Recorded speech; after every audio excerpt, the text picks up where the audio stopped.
ఇక్కడ మొదటి మాట, తండ్రి వీరేమి చేర్చున్నారు, వీరెరుగురు కనుక మీరు క్షమించున్నారు. ఎందుకంటే దేవుడు ప్రతి మనిషిని క్షమించే దేవుడు కాబట్టి ఇక్కడ మాట్లాడుచున్నాడు ఆయన.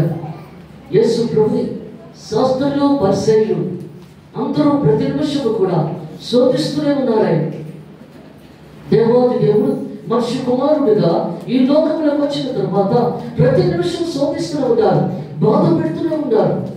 ఎందుకంటే యేసు ప్రభుతో తన శిష్యుడు సేవకు బలిదానం వెళ్ళిపోతున్నప్పుడు వాళ్ళు వెంటనే తుంచుకొని గట్టులు వెంటనే తుంచుకొని నోట్లో వేసుకొని వెళ్ళిపోతున్నప్పుడు శాస్త్రులు పరిశీలన అంటున్నారు, ఏంటయ్యా మీ శిష్యులు దొంగతనం చేస్తున్నారు. అందుకే దేవుడు మాట్లాడుతున్నాడు ఇక్కడ. ఎందుకంటే దావీదు మహారాజు యెరూషలేము దేవాలయంలో సముఖం పెట్టిన 5,000 మందికి తనతో ఎనకాతలు వచ్చిన వారికి అందరూ కూడా అది విరుచుకొని తిని కడుపు నింపుకున్నారు, ఆకలితో ఉన్నవారు. మరి దొంగతనం అయితే ఇది దొంగతనమే కదా. అది దొంగతనం కాకపోతే ఇది దొంగతనం కాదు. ఎందుకంటే యేసు ప్రభు ప్రతి నిమిషం కూడా దేవుడు పరీక్షిస్తున్నారు ఇక్కడ ఆయన. ఎందుకంటే ఆయన ఎలాగైనా ఓడించాలనుకుంటున్నారు కానీ ఓడించలేకపోతున్నారు. ఇక్కడ ఎంత అంటున్నాడు కదా, తండ్రి వీరేమి చేస్తున్నారు వీరు తెలియదు ప్రభు క్షమించుకుంటున్నాడు ఇక్కడ. ఎందుకంటే దేవుడు చేసిన సేవలు ప్రతి ఒక్కరు కూడా ఆయన శ్రీ ఎక్కించాలని చూస్తున్నారు. కయాపు ప్రధాన యాజకుడు మీటింగ్ పెట్టుకొని ఎలాగైనా శ్రీ ఎక్కించాలని చూస్తున్నాడు అక్కడ. ఎందుకంటే పండుగ అయితే మన మీద తిరగబడిపోతారు, పండుగ అయిన తర్వాత శ్రీ ఎక్కించాలనుకున్నారు అక్కడ. అందుకంటున్నాడు ఇక్కడ కయాపు ప్రధాన యాజకుడు ఆయన రక్తము నా మీదను మా బిడ్డల మీద ఉంది కాక. కయాపు మాట్లాడుతున్నాడు ఇక్కడ, ఆయన రక్తము మా మీద మా బిడ్డల మీద ఉంది కాక. అందుకే దేవుడు చెప్తున్నాడు ఇక్కడ. ఇక్కడ ప్రధాన యాజకుడు చాలా, ఎందుకంటే ఎక్కడ పరిశీలించినా అది తప్పు కనబడట్లేదు అక్కడ. శ్రీమెక్కించడం అంటే మాటలే కాదు. ఎంత దుర్మార్గుడు క్రూరుడైతేనే శ్రీమెక్కిస్తారు, అది ఒక శాపగ్రస్తమైంది. అలాంటిది యేసుని శ్రీమెక్కించడం అంటే చాలా కష్టంగా ఉంది. ఎవరు కూడా తప్పు పట్టడం లేదు అక్కడ. ఆఖరికి 2 మనుషులు వచ్చి ఇది దేవాలయం పడగొట్టి 3 దినాలు లేకొస్తా అంటున్నాడు. అది తప్పు కాదా? అది తప్పు ఏమవుతుందండి? అప్పుడు అంటున్నాడు ప్రధాన యాజకుడు, ఇన్ని మాట్లాడుతున్నారు కదా, నువ్వు ఒక్కదానికి జవాబు చెప్పువా? చెప్పడానికి రాలేదాయన, శ్రీ బెక్కడానికి వచ్చాడు. అప్పుడు అంటున్నాడు, నువ్వు రాజాది రాజు దేవాది దేవుని కుమారుడువా? నిజంగా దేవుని కుమారుడివేనా అని అడుగుతున్నాడు అక్కడ. అవును నువ్వు అదంటే. ఎక్కువ కూడా మాట్లాడలేదు అక్కడ. అప్పుడు అంటున్నాడు, ఎందుకంటే సర్వ సృష్టికర్త సర్వోన్నత దేవుడు ఆయన. ఏమొచ్చినాడు ఆయన, నేను ఆకాశం మేఘాలుంటే వస్తున్నాను, తండ్రి కుడిపార్శ్వని కూర్చుంటున్నాను. నిన్ను పొడిచిన వాడు నా పాదపీఠం వచ్చే వరకు నా కుడిపార్శ్వని కూర్చుండవు. తండ్రి మాట్లాడుతున్నాడు, నిన్ను పొడిచిన వాడు నా పాదపీఠం వచ్చే వరకు నా కుడిపార్శ్వని కూర్చుండవు. ఆకాశ మేఘాలుంటే వస్తున్నాడు మధ్యాకాశానికి. ఎందుకంటే యేసు ప్రభు ఈ లోకంలో ఉన్నప్పుడే అది మధ్యాకాశానికి వస్తున్నట్లే కానీ దేవుడు ముందుగానే తెలియపరిచాడు అక్కడ. నేను మధ్యాకాశానికి వచ్చేస్తున్నాను అన్నాడు ఆయన.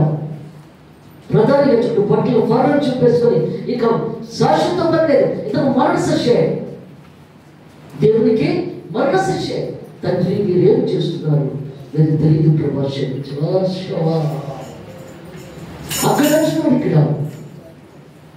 ఎందుకంటే పిలాతుకి ఏ రోజుకి దెబ్బలాట జరిగినప్పుడు యేసు ప్రభు ఎప్పుడైతే వచ్చాడో వాళ్ళిద్దరు కలిసిపోతారు. ఏ రోజు దగ్గరికి పంపిస్తాడు పిలాతు. పంపించినప్పుడు అప్పుడు ఏ రోజు అంటాడు, ఎప్పటి నుంచో నీతో మాట్లాడాలనుకుంటున్నారయ్యా, నువ్వు చేసే అద్భుత కార్యాలు వింటున్నారు, ఒక అద్భుత కార్యం చేసి చూపించవా? అది సమయమా? అద్భుత కార్యం చూపించే సమయమా ఇది? అయినా మాట్లాడుతున్నాడు ఇక్కడ. 3 రోజుల నుంచి కడుపు నకనకలాడిపోతుంది యేసు ప్రభు. ఒక్క పూట మనం తినలేకపోతేనే ఆకలిస్తుంది. మరి ఎంతమందికి ఈ పార్సల్స్ అందరూ కూడా డ్రింకులు పట్టుకొచ్చి ఇచ్చినారు, మీరు ఉపవాసంతో ఉన్నారు, అందరూ ఆకలితో వచ్చినారు. మరి అలాంటి దేవాలయ దేవుడు ఆకలితో అలమటించిపోతున్నాడు 3 రోజుల నుంచి. కడుపు లోపలికి వెళ్ళిపోయింది. ఏదో మంచితో ఉన్నావా అని అడిగేవాడు కూడా ఎప్పుడు కనపడలేదు అక్కడ ఆయనకి. అప్పుడు అంటున్నాడు అక్కడ, ఏ సూచికలు చూపించబడ్డారు? యోనా దిమ్మకల కడుపులో 3 రోజులు ఉన్నాడో మనిషి కుమారుడు కూడా భూగర్భంలో 3 రోజులు ఉంటాడు. అదే అద్భుత కార్యం ఇక్కడ జరిగేది.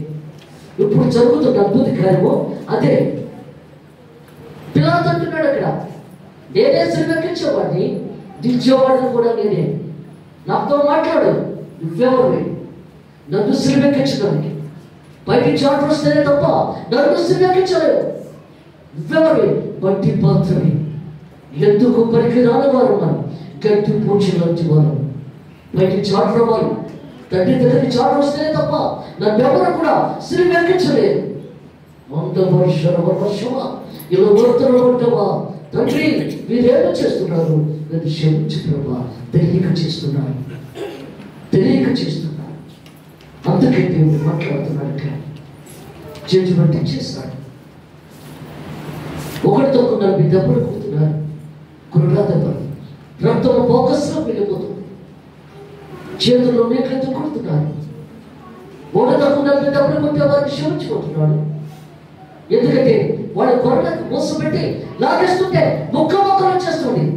శరీరం అంతా కూడా 33 సంవత్సరాలు యవ్వనస్తుడు. 100 వర్షమా? ఎందుకంటే రక్తం ఒక బోకస్లోకి వెళ్ళిపోతుంది. అక్కడ వారి రక్తం మీ మీద పోషింపబడుతుందా? మీరు పశ్చాత్తాప పడుతున్నారా? కన్నీరు కాస్తున్నారా? రక్షణ పొందే వారు కొద్దిమందేనా? అందరూ కాదు, కొద్దిమందేనా అని ప్రశ్నిస్తున్నాడట. అంటే రక్తము తగిన వారిని పోషించబడలేదు అనమాట. అందుకే దేవుడు మాట్లాడుతున్నాడు, ఒకటితో 40 దెబ్బలు, చేతులను మేకలతో కొట్టేవారికి క్షమించుకున్నా, వీళ్ళు తెలియక తప్పు చేస్తున్నారు. కళ్ళలో మేకలతో కొట్టబడ్డే వారికి క్షమించుకున్నా, వీళ్ళు తెలియక తప్పు చేస్తున్నారు. ఎందుకంటే నువ్వు చేతులతో తప్పు చేస్తావు, అందుకు ఆయన చేతులు మేకలతో కొట్టుకున్నాడు. కళ్ళతో తప్పులు చేస్తావు, అందుకు కళ్ళలో మేకలతో కొట్టించుకున్నాడు. మీరు చేసిన పాపాలు బట్టి బ్రెయిన్లో చెడ్డ ఆలోచనతో తప్పుడు ఆలోచనతో ఉన్నప్పుడు ముళ్ళకనే పెట్టి నొక్కేస్తున్నారు. అక్కడ ప్రభా ముళ్ళకేటో పెట్టిన వాటిని క్షమించండి ప్రభా, తండ్రి మీరేమో చేస్తున్నారు, మీరు దీనికి ప్రభా క్షమించు. అందుకే దేవుడు మాట్లాడుతున్నాడు అక్కడ. ప్రతి మనిషిని కూడా ముఖం మీద వేసిన వాడిని, గుర్తుని వాడిని, అంకీ చూపేసిన వాడిని, అంకీ చీట్లు వేసుకున్న వాడిని అందరినీ క్షమించు, ప్రతి ఒక్కరిని క్షమించు. అందుకే దేవుడు మాట్లాడుతున్నాడు, తండ్రి మీరేమి చేస్తున్నారు, మీరు తెలియదు ప్రభా క్షమించు. రెండో దాన్ని